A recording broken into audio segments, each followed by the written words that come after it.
All right. All right. Thank you, everybody. And thank you for letting me know I was on mute. I'm Paul.Wessel with Greater New Haven Clean Cities. I'm down in New Haven today. Over the years, we've gotten smarter about safe ways to get children to and from schools by school buses. And the latest innovations are allowing us to wean off of diesel and onto fuels like natural gas and propane and electricity, all of which pollute our air less, reduce the incidence of respiratory disease in Connecticut, and help protect our shoreline and our farms. And while propane is currently the most used alternative fuel in the state, with about 700 buses in use, there's a big push towards electricity as a zero emission fuel. SB 4 passed by the legislature this year and codified as Public Act 2225 requires, among other things, many of which you'll hear about in a moment, electric school buses in all environmental justice communities in 7.5 years, an ambitious goal, and in the rest of the state by 2040. I gotta say that managing school bus programs is a job I wouldn't wish on anyone, and the people who do it are a gift to us all. So Greater New Haven Clean Cities, which is a DOE funded program to assist in the transition to cleaner transportation fuels, was delighted to hear that ACES and DAISY Solutions were willing to lead the charge here in Connecticut in the transition, and also to help other Connecticut school districts through the process. So I'll turn the floor over to DAISY Solutions' Brendan Sharkey to explain the vision of ACES UP and how it can help you. Brendan will present for about 30 minutes or so, and then we'll open up for questions. Either you can send those in the chat or you can unmute. We're a relatively small group today. We're recording this meeting, as I think you heard, and we'll share the recording and the slides with you afterwards. Brendan, you want to take it away? Sure, thanks, Paul. Good to see you, and good to see everyone else here. I know I know some of the folks on the call, and I'm imagining others will be watching the webinar as it's being recorded. I wanted to thank Paul for the opportunity to kind of talk about this because we're very excited about it, and it's actually evolving as we speak, literally. I mean, literally just today, we've 2 more school districts have signed up for the work that we're doing through ACES around EV school buses and also EV charging infrastructure. So we're very excited. There's a lot of very dynamic things that are happening. Without further ado, let me just jump in. I'll go into my my screen share at this point. So Paul, I switched out the opening picture of the slide deck because I thought this was actually more appropriate. Looking good. Yeah.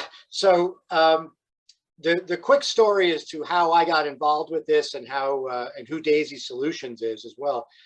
I've been working for ACES for several years now as a kind of an in-house counsel for them.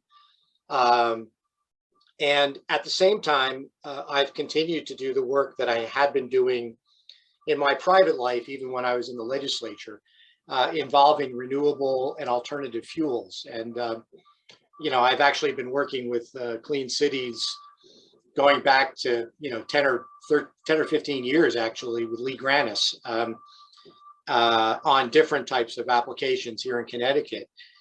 And about a year and a half ago, 2 years ago,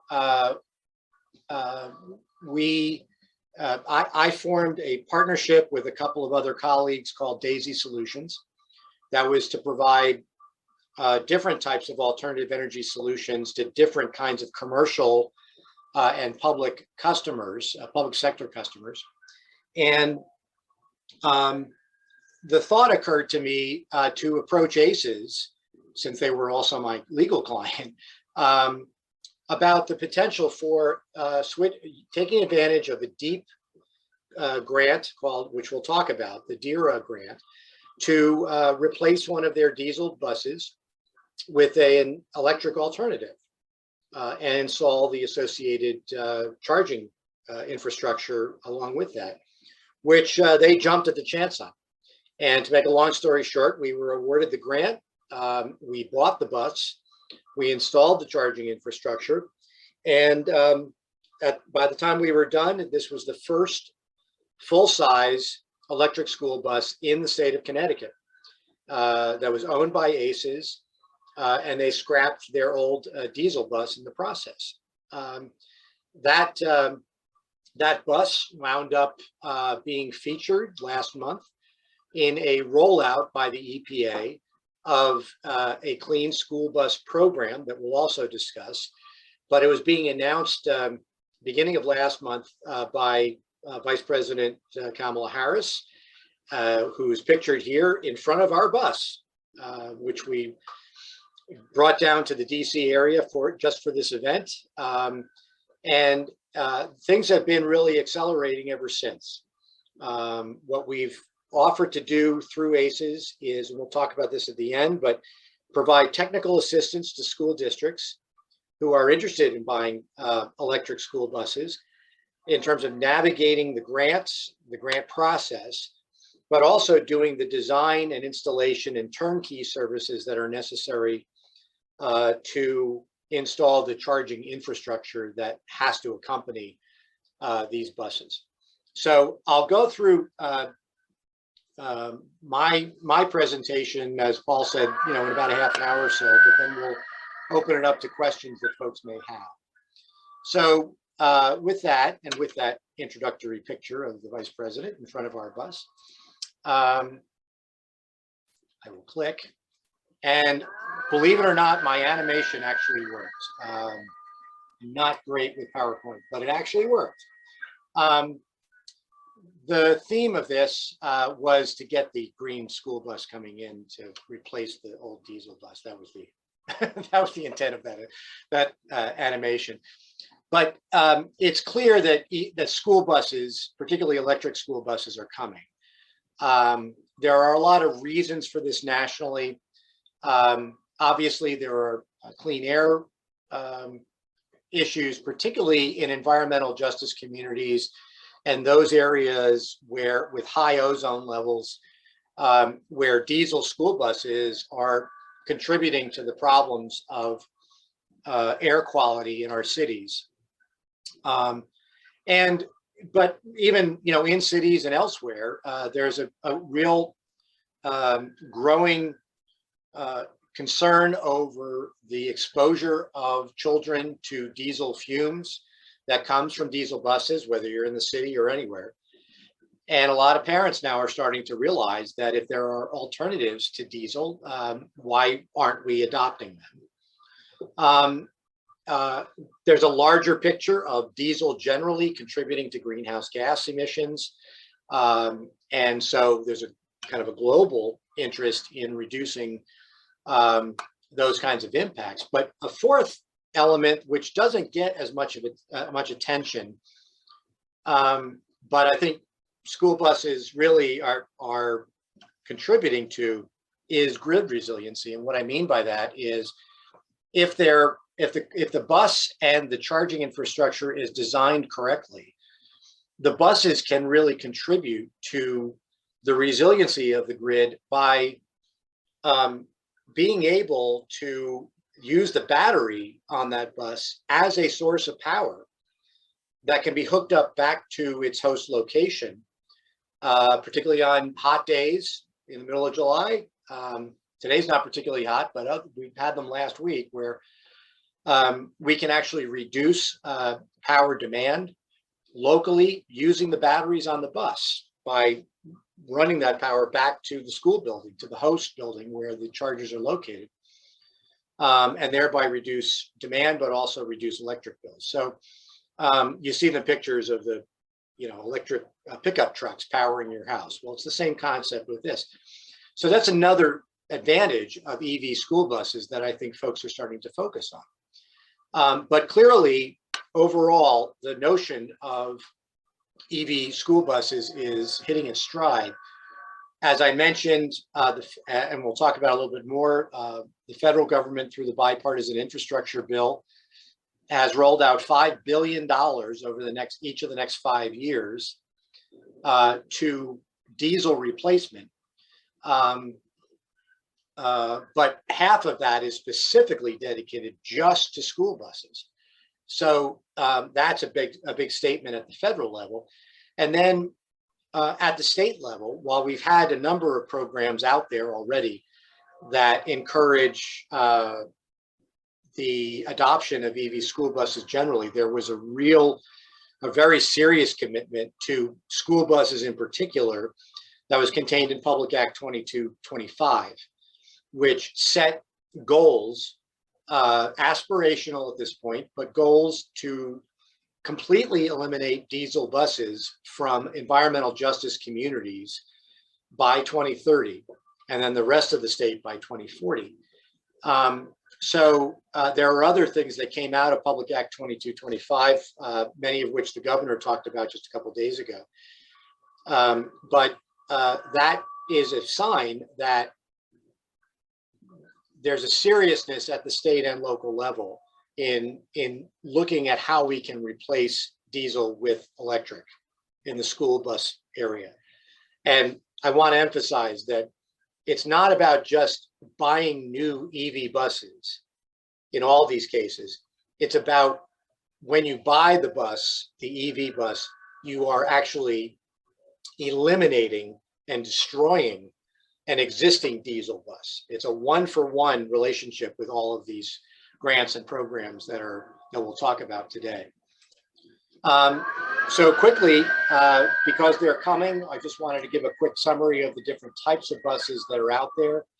The full-size school bus, otherwise known as a Class 7, that carries up to 78 passengers, is the kind that we had actually at ACES. That turned out to be the first full-size electric school bus in the state of Connecticut.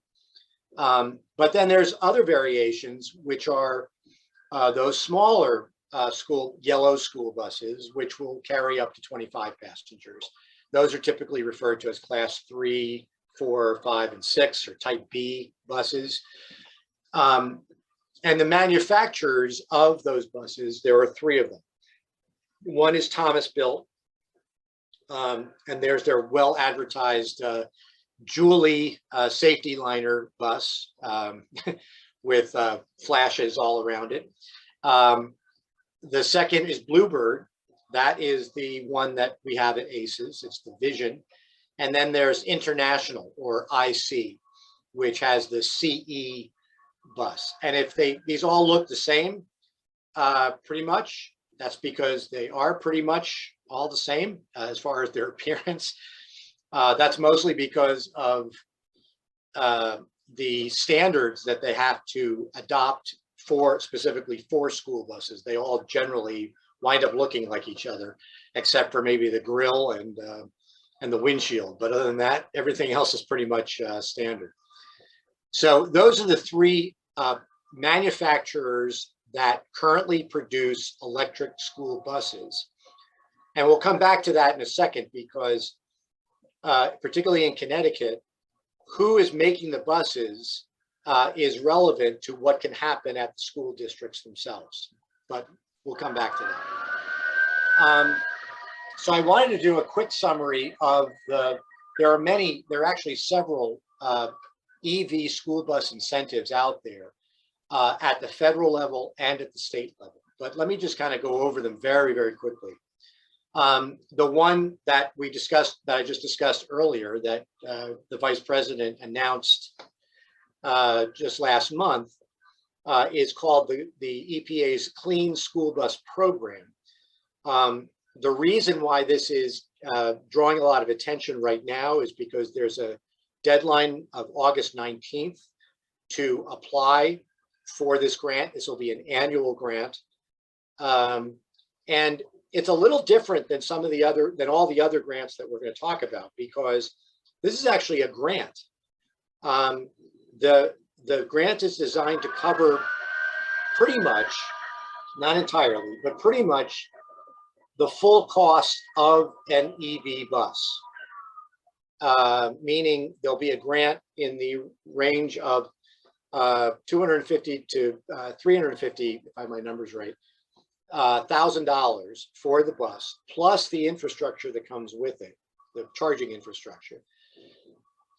If you're awarded the grant, you then make your order, place your order for the bus and for the installation. You've got a couple of years to actually do all that, and you get the grants from the federal government to actually buy the bus. That's as opposed to most other grants, which require you to actually buy the bus, pay for the installation, and then get a rebate after the fact. So that is part of what's very attractive about that. It's a fairly long timeline to get the money and to roll it all out, but it's a very lucrative grant, and it's very attractive. It's a competitive program based on priorities. In Connecticut, there are about 20 identified priority school districts that have that priority status, both by virtue of air quality, income levels in those communities, as well as rural conditions. So there's a broad range within those 20 or so school districts that are eligible for priority status. And if you are one of those priority communities, you should really seriously think about applying for this grant by the August 19th deadline. And we're currently working with a few already to do just that. Also at the federal level, there is what's called the DERA School Bus Rebate Program. This has been around for several years now. DERA stands for Diesel Emissions Reduction Act, and it was started about 10 years ago, meant for fleets in particular, for school bus fleets, but the payments are not as lucrative. It's only about $65,000 for the cost of the bus. As a result, it's not as well subscribed as some of the other programs. This is an annual allocation. Typically, they put it out every fall, and there's a guarantee of one school district awarded per state with every round. So there's at least a shot that that everybody has to get it. But again, the rebate amounts per bus are not as attractive as some of the other programs. So there are others as well, but those are the two major ones at the federal level. And then at the state level, the state has been through DEEP has been the custodian of certain funds that are provided to them from different federal sources that they then distribute themselves locally here in Connecticut. The first is the state version of the DERA program that I just described at the federal level. It's an annual allocation, not usually it's less than $1 million. There's a 45% reimbursement, and it's not for diesel replacements, but it's not just school buses. It's meant for diesel replacement of any diesel engine, in many shapes and forms. So, for example, tugboats, diesel-powered tugboats would be eligible. Diesel-powered locomotives are eligible under the DERA program. The sexiest of the eligible applications are obviously school buses, but it doesn't mean that it's all school buses. And the amount of, I think the last round was round about $750,000 or $800,000 eligible in aggregate, doesn't allow for a lot of programs to be funded. But it's a great program, and it, as I say, that was the program that allowed ACES to acquire its bus 2 years ago. And it's also very quick because you have to upfront the cost, but basically you've got 6 months to do that, to buy the bus, install the charger, and get it all up and running in about 6 months. And when you do that, that's when you get your check. So that's one program. The second program that is run through DEEP is the VW emissions, diesel emissions mitigation program. the or otherwise known as the VW program. It's called that because these are funds that have been made available as a result of that settlement that Volkswagen had to pay out after they were found gaming their emissions results on their diesel vehicles, and they had to pay billions of dollars as part of that settlement. That money gets allocated back out to the states, and DEEP has about $5 million a year that's available. It's similar to the DERA program, not just for school buses, but any diesel any diesel vehicles or engines for a replacement upgrade, not just electric. It can be propane or any other types of clean or cleaner than traditional diesel vehicles and engines. But that actually offers a 65% reimbursement of costs of the bus plus the infrastructure. But the other interesting thing that I wanted to bring to everyone's attention that DEEP has done, which is fantastic, is there is a certain portion of those VW funds that can be specifically allocated to charging infrastructure, or EVSE.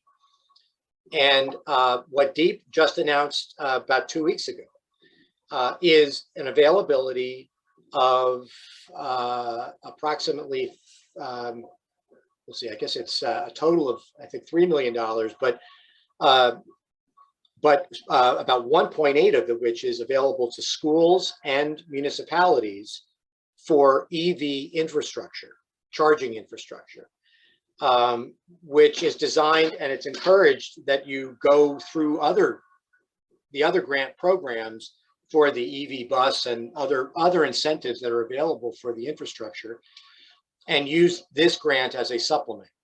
Deadlines for that are September 30th, and we're now actively talking to districts all over the state about applying for that money as well, independent of their interest in EV buses themselves. Last example of state incentives. The Public Act 2225, which I mentioned earlier, that sets those aspirational goals for EV, for diesel buses to be replaced in Connecticut by 2030 and 2040. It hasn't drawn a lot of attention, but there was a $20 million bond authorization in that bill that would be administered by DEEP, but it would cover the gap in the high cost of EV buses, and the grant, if you apply for a grant to subsidize the cost of the EV buses, there's still a big gap that has to be covered to purchase those buses. And this bond authorization is designed to help cities and towns and school districts in Connecticut to cover that gap, that cost gap between what would be the diesel equivalent and the new electric bus. So it's a really well-conceived program. DEEP is now has been soliciting some comments on how to structure that. But that should hopefully be coming online, say, over the next 6 months or so, and can be used to supplement all the other grants that I've described here for EV buses. So that's kind of the lay of the land there. What Paul also asked me to do was to kind of talk a little bit about what we've learned, and by all means, I don't want to consider myself the expert on this, but we have learned a few things by working with ACES, as well as many school districts already throughout the state, about some of the questions that don't get asked when considering the EV school bus itself. Everybody loves the idea, but there are some practical issues that have to get resolved. One of them is who's going to pay for it. You know, as I mentioned, the average EV school bus costs about $400,000 right now, and there is an expectation that as production increases, obviously the price will come down. But in the meantime, who's going to cover that delta between a new diesel bus versus a new EV bus. Then in addition, you've got the cost of the charging infrastructure itself. The charger is one thing, the hardware that needs to be installed, but then there are upgrades oftentimes that are necessary, power upgrades to the building and in the building to accommodate those chargers, which can go as much as, $200,000. That's been, kind of the average that we've experienced in the programs we've done and the installations we've done. So, who per bus, I mean, we don't have to have a new charger for every bus, but you start doing one charger and one bus and you're talking about $600,000. Who's going to cover that? Who's going to front the cost in reimbursement?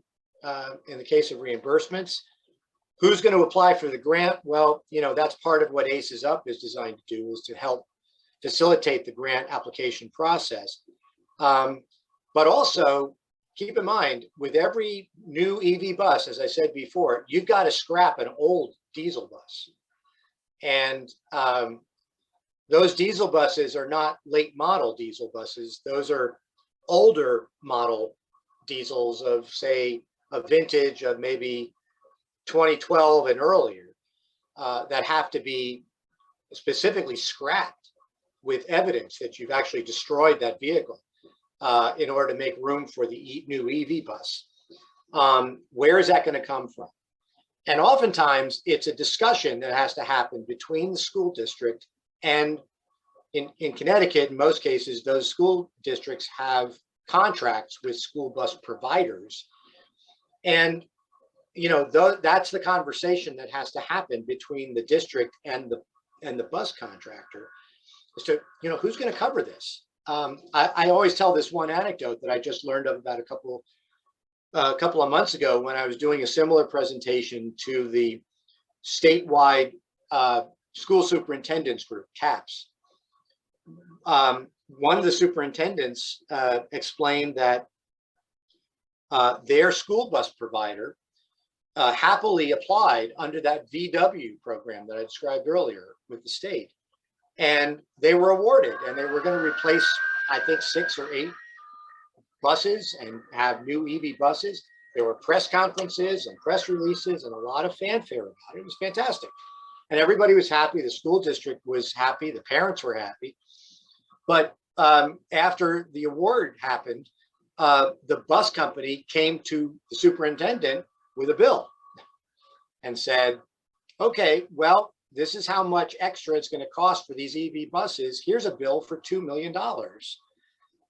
You want the buses? You got to pay up. And as it turned out, obviously, the school districts didn't have that in their budget. No one had the conversation ahead of time. And there was no resolution to this before the application was even made. The school district turned the grant down, which is a shame when you think about it. But that's the reality that happens when the bus company and the districts are not talking to each other. So that's one of the pain points that I know we've identified just in talking to districts thus far. The second question that comes up oftentimes is something I touched on, which is the charging infrastructure itself. There are different types of chargers out there, but for most school buses, you really want to have what's called a direct current fast charger, or DCFC, as opposed to what's also called a level 2 charger. A level 2 charger is what you typically see at a shopping center where you plug your car in. A DC fast charger is what you would see, say, at a service area, which can charge a car in about 15 or 20 minutes. The level 2 charger might take an hour or two. DCFC is really needed for school buses because it has a lot more power behind it. It flows a lot more electricity into the bus, which has a very, very large battery. And it can typically charge a full-size school bus in about from 0 to 100 at about 2 to 3 hours.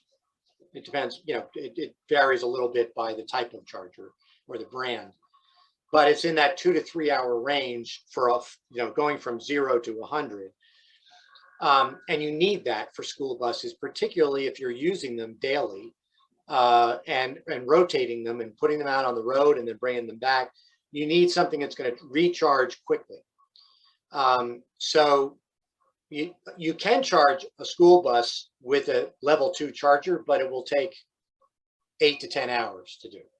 And that's not really practical unless you're doing it overnight or something. But in most cases, that's not as practical. Other questions: where do you put that charger? Right? If it's a school bus company, a contractor that's providing the buses, and they house the buses in town, but in a gated lot, in most cases, and it kind of makes sense, the school bus company is going to own the charger and they're going to put it on their lot, which, as I say, makes sense, but that may not be what the school district particularly loves, because you may have other uses or interests in using the charger at your schools or at other locations within the school district. And particularly if you've got EV buses, you may not want to have to rely on the bus company's, lot that's someplace on the other side of town.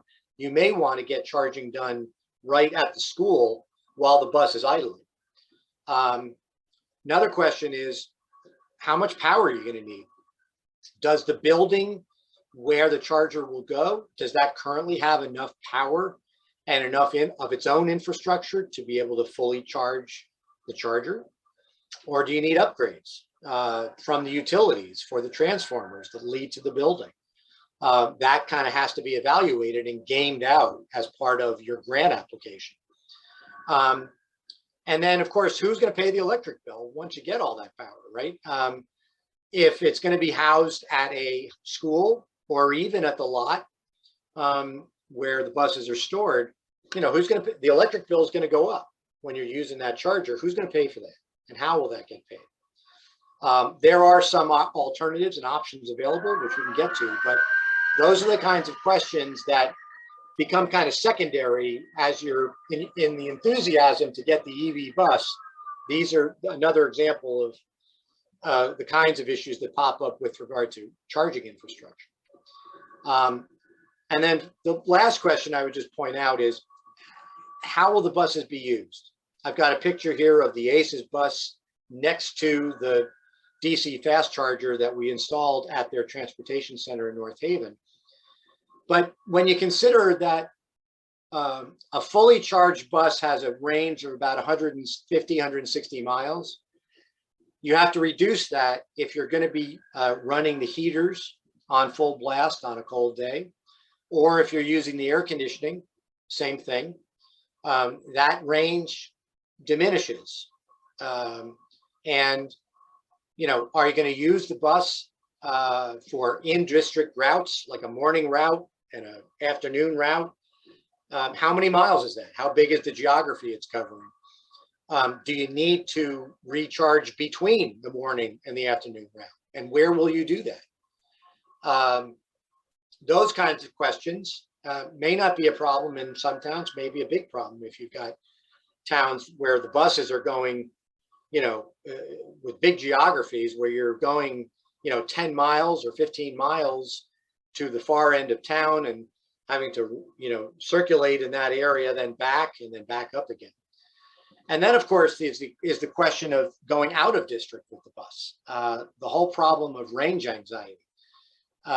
And we talk about that with cars, electric cars, but it's particularly prevalent with school buses because, frankly, there are just not enough DC fast chargers that are either available or present, depending upon where you're going, or available necessarily within the time frame that you need it to be available. So, for example, if you're taking the soccer team to an away game, or better yet, a hockey game, you're taking the hockey team to an away game in the middle of winter, your range may be 160 miles, the game is 50 or 60 miles away, You're going to be running the heat the entire time. You know, question, am I going to be able to get there and back on one charge? Well, where would you go charge while the game's going on? Is there a fast charger available somewhere? Can I reserve it in advance so that when I'm there and I need to charge, it will be available to me and only me, so I can recharge it while the game's going on and then pile the kids back on the bus and take them home. Those kinds of issues are popping up all the time. ACES ran into that problem soon after they got the bus. Cold day, needed to go to Bridgeport with a busload of kids, and they just didn't know where they were going to recharge. And so they didn't use the EV bus on that trip. They had another diesel replacement that they used instead. And that gave light to what we're also going to talk about briefly, which is what ACES UP is doing in terms of creating a statewide network of fast chargers at every high school in the state of Connecticut, using some existing incentives that are no cost to the school district, but actually will help to resolve a lot of that range anxiety. So access to chargers, how quickly, and scheduling and availability. So these are the other kinds of issues that we know are popping up that we're trying to address. So what we did with ACES, we being Daisy Solutions, we developed with ACES what we were calling the ACES UP program, which is designed to provide technical support to school districts statewide, not just in the ACES network, but statewide. And there's a kind of a mutual relationship that ACES has with their counterparts, the RESCs, in other parts of the state, where we provide and work with school districts all over to help them apply for the EV grants, bus grants that are available, state and federal. And then we do a turnkey service where we design, install, and commission the charging infrastructure that's necessary, which is a lot of work that school districts otherwise, may not have the capacity to do, because it's essentially through ACES. There's not a big procurement process here. They can do this as a collaborative with another fellow education institution, so they don't have to go through a whole RFP process to do this every time.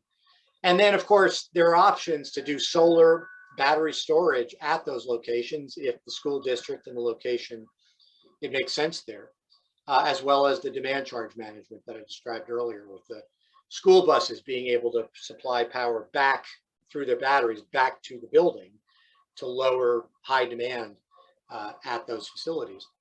And then finally, what ACES UP is all about is creating this statewide network of DC chargers, DC fast chargers, particularly at high schools statewide.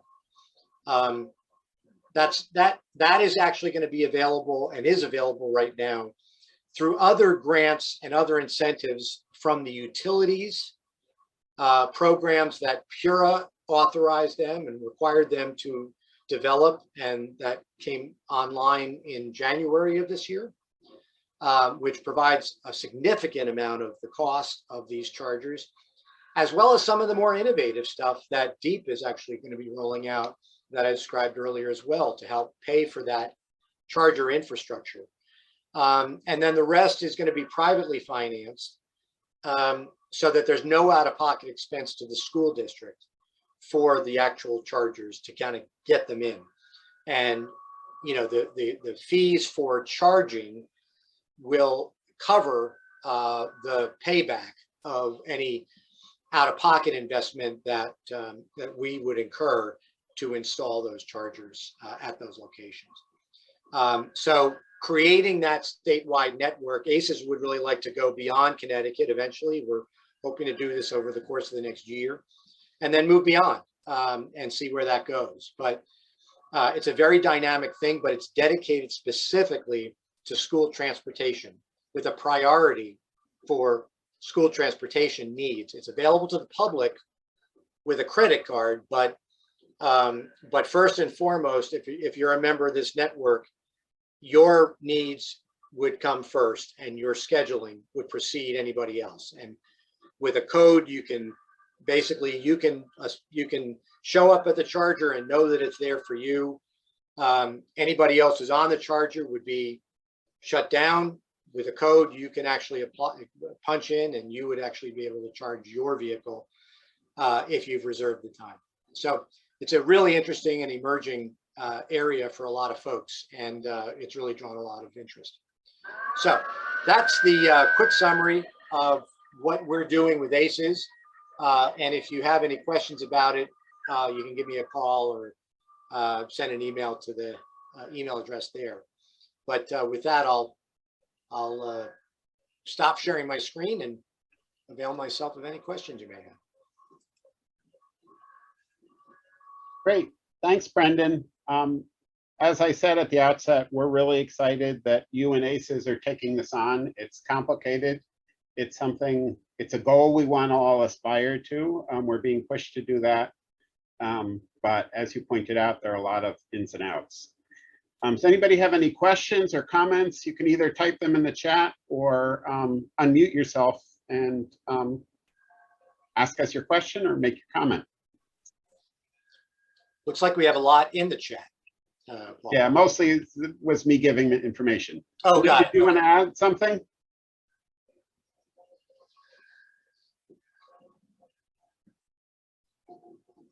Lee Granis is trying, but we can't hear you, Lee. Oh, I'm sorry. There you go. Okay, I want to make a comment about the DC fast chargers versus level 2s. I ran a school bus terminal for DACO for a year. I'll never do it again. And this was many years ago. And the average mileage that a school bus runs is about 20 miles, maybe 30 miles each shift. So you have 20 or 30 in the morning, 20 or 30 in the afternoon. You can order these school buses with a 50, 100, and probably 150-mile battery packs on them. And I'm not against DC fast chargers, but the cost of those things and what you have to do for the infrastructure is really pretty horrendous. And I think when you start out, especially maybe not ACES, because ACES is a special situation, what the clients that they service, but a regular school district could start off with a level 2 charger and do that 20 or 30 miles with the minimum battery pack, because you would come back in with probably 60% or 50% state of charge after that first run, put it on the charger and be back up almost to 80 or 90% by the second run that day. And you could start out with level 2 chargers, which is the power for those, the infrastructure for those is just about everywhere. It's the same as a dryer circuitry that you have in your house for your laundry dryer. And then if you go later on and increase your fleet, or you want to do V to G, in other words, to do the reverse charging that you were talking about, Brendan, then you can go into the DC fast chargers, which you have to have. But I don't think the average school district needs to jump off and buy DC fast chargers right up front. I think they can experiment with their first bus or two with a level 2 charger to do a normal route. Do not put these on activity routes, so where they have to go to ball games and stuff. They're not meant for that. You have other buses that can handle that capability. But that's my 2 cents worth. Thanks, Lee. Yep. Somebody asked about the reasonable question. There was an electric transit bus that caught on fire 2 days ago, 3 days ago in Hamden. Some shocking pictures came out of that. And there's a question about the safety. I'm waiting to see what they say. Brendan, have you heard anything about that? Yeah, I have not gotten any new information about that. I was equally concerned. The incidence of vehicle fires, electric vehicle fires has been, well, it's not non-existent for sure. It's happened and we know about that. From what I've read, it's like the only time that's happened with the larger buses that I think folks are aware of. I did see in the chat that Anthony might have be able to respond to that more directly than I can. And Anthony used to be a professor at Gateway Community College on their electric vehicle program. Anthony, you want to unmute and give us your wisdom? Can you hear us? Can you hear me? Yes. Okay. So good morning. Good afternoon. Thanks for having me here. So, on the question of, the frequency of EV fires, per 100,000 vehicles on the road, about 1,700 of those vehicle fires are gasoline and diesel vehicles, and about 25 per 100,000 are EV fires. Granted, there's much smaller population of EVs on the road than gasoline or diesel cars. However, it's not that common. Unfortunately, it's new technology, and every single EV fire that happens, you will see on media or the news.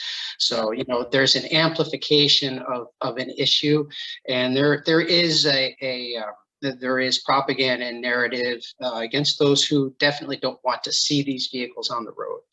So there is some of that as well. As far as the safety of these vehicles, there's really, I really think it's kind of a, I don't want to say a moot point, but all perfectly avoidable.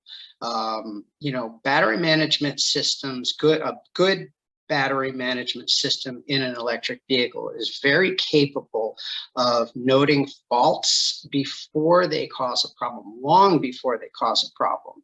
A good battery management system can shut the vehicle down when there's an issue, set alarms off, set fire suppression systems off, set check maintenance lights for service personnel. So there's only two things that are going to cause, a runaway fire in one of these things. And one of those is improper design, where the systems running the vehicle aren't addressing any potential safety or quality of performance issues. The second is in the implementation or the fabrication of the bus itself, and the service personnel who should be regularly, checking up on the data on the battery management systems and doing maintenance on these, just like they're accustomed to doing on any, diesel bus, which is rather extensive. Most of the maintenance on these vehicles is, plugging a computer into it once a month and seeing what the state of the battery health is, see if there's any cells that are degrading, see if there's any unusual temperature rises within the battery pack that could indicate, or a faulty cell, or and also keeping track of how many charge cycles the battery has been through, as well as, the overall state of health of the battery pack, which is very well monitored by a modern battery management system. Thanks, Anthony. It is remarkable, all these vehicles, including the Chevy Bolt I used to drive and the Kia Niro I currently drive, they're advanced technology built from the ground up. So they're very smart, and if Anthony's stats are correct, and I have no reason to doubt them, they're very safe. But this is an issue, and we'll be talking about it more as details come out. Hey, Paul, could I say something about what happened on the fire? I can tell you something related to what's going on. Sure, Lee. And now I'll shut up for today. The bus was a New Flyer, which is a bus that's built from basically off of a diesel frame, because they make them in Anniston, Alabama, and they make natural gas, electric, and diesel buses basically on the same bodies, but they have different powertrains. Bridgeport, which also has electric buses, they have Proterras. They were not grounded. All the New Flyers have been grounded. The last thing is the Thomas school bus uses the Proterra powertrain, electric powertrain, just as a matter of the safety, because I personally have a lot of relations with Proterra, and I think their system, which is built from the ground up, and they have a lot of experience in developing a battery management system that really works. So that's all I got. Right. Hey, Paul, this is Craig. I have a question for Brendan. Sure. Going back to the EPA Clean School Bus Program, which you said it's not a rebate program, it's a grant. And then you're talking about the funding. So if you have a school district and they own their own school buses, which makes things a little easier, how does that process work? And so they fill out the application or work with you to get the application, get sent in, they win the lotto, they're granted, the funding. So when they place the order, I'm sure the manufacturer is going to want a down payment. So how would that actually work? I mean, who comes up with that money to pay for, the school buses if it's a grant? How does that work? It's a great question. The way that's designed, from what they're saying at the EPA, the way that's designed is that the district will issue a PO for the bus, but so that an order can be placed. Then when it's delivered, that is, EPA is alerted to the fact that it's been delivered, and they do electronic transfer of those funds to acquire the bus, to pay for it upon delivery. So that supposedly is the seamless way that the federal government intends to roll that out. And it's a very long process, I should say. Yes. Because you have to first get the grant award, but then you have to get a price. You'll get a price in advance, but you'll confirm the price, issue the PO. And then, everything has to happen in sequence, and it's very slow along the way. So just to clarify, so the EPA or federal government wires the funding to the bus manufacturer, not to the school? Well, great question, and I'm not sure I have the answer to that specifically. Okay.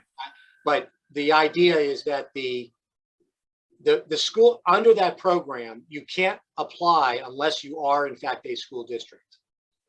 You have to use your sam.gov account with the federal government. So I don't know that process all that well, but my understanding is that through that sam.gov relationship, that allows for the transfer of funds back and forward the way other grants would be provided to school districts.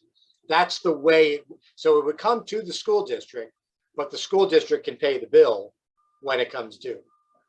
Okay, so yeah, that's a huge benefit instead of a rebate where the school district or the contractor has to pay for it and then wait for the check to come or whatever from the government. So right, yeah, that's huge. Thank you.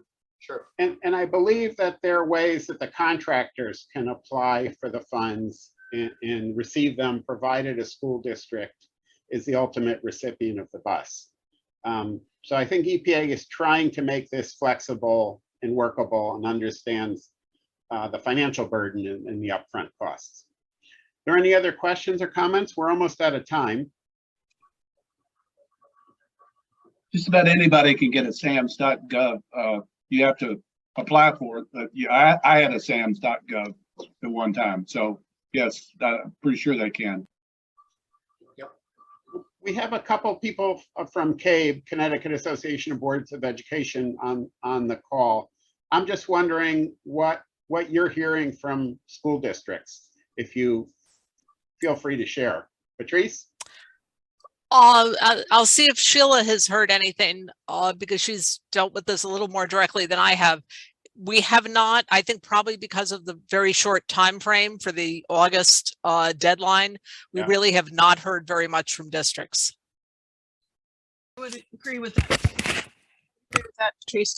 I do know there was interest by Branford 6-7 months ago. But other than that, I have not heard from a lot. We did sit down or virtual with DEP to learn more about the program, and are working with DEP to get an article for our journal it's not going to really help the August 19th deadline, but you know, we're happy to help, you know, get entree in. I'm sure Brendan's doing a good job doing that, but if there's, you know, people that aren't as receptive, if we can find an avenue in to help out, let us know. Yeah, thanks, Jill. Good to see you guys. Good to see you, Patrice. The one thing that we have also, how we've evolved in what we're doing through ACES is we're suggesting to districts that what they may want to do is think about, when they think about the EV bus, understand that there are rolling programs. You know, there are multiple programs you can apply for that are available, you know, throughout the year. The annual allocation comes up. And if you don't get this grant at this time, you can apply for the next grant when that comes up. But the one thing that you may want to consider, particularly now that there are really very generous incentives available through the utilities directly, 50% of the cost of the infrastructure and of the hardware, I should say, and 100% of the costs of the upgrades and installation expenses are covered under this incentive from the utilities. You add to that this new grant that DEEP is now providing as of with a deadline of September 30th.